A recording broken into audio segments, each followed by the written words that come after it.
Pozdrav svima ljudi, dobrodošli u epizodu koju hoću da vam pokažem.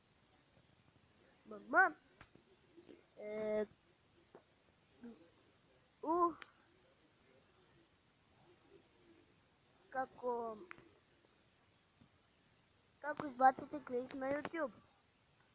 Na primjer, evo ja imam jedan klip.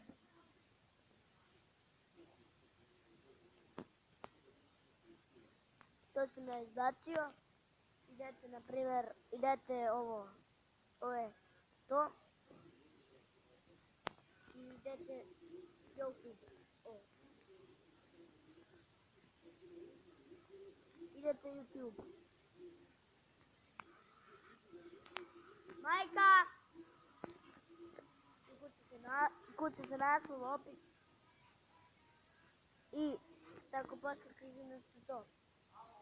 I ovo kao šalješ nešto. I to je to. Vidimo se od tog klipa i pozdrav!